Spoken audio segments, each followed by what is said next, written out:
We're going to be speaking about what I think is probably the most important thing, and that is developing a healthy sense of self. And it's really the most important thing because how you feel about yourself is really going to dictate how you deal with life. If you're not feeling good about yourself and someone says something, then it hurts you and you get upset. If anyone's critical and puts you down, it actually means that they're not a happy person. How do we know that? Because happy people don't put other people down. Happy people always want to spread happiness and uplift other people. So if someone's going to come up to you and criticize you and say bad things to you, understand that it's got nothing to do with you. As they say, hurt people hurt people. Broken people want to break other people. So don't take it personally, it's nothing to do with you. You have to have a sense of self, self-respect, self-esteem, self-love.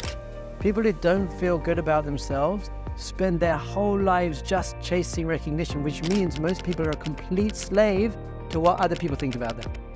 Everyone's so self-centered, they're so worried. And you see people who are arrogant and you think, oh, they're happy, but they're not happy.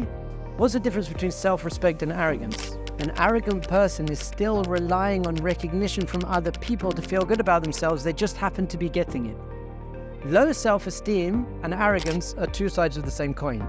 You have two people and they're both getting their sense of self based on their car and their job and how cool they are. The low self-esteem person isn't getting that recognition because they're not so cool. And the arrogant person is getting the recognition, but arrogant people put other people down. Arrogant people can't admit their mistakes.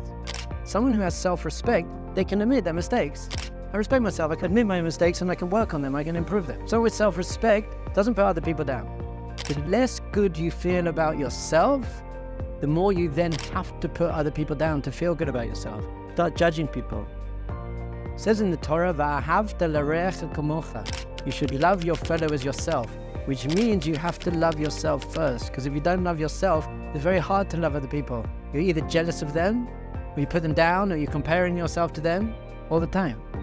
So the key to living a very healthy, joyful life in line with your values is to get a healthy sense of self. I feel good about myself. Not because I'm perfect, by the way.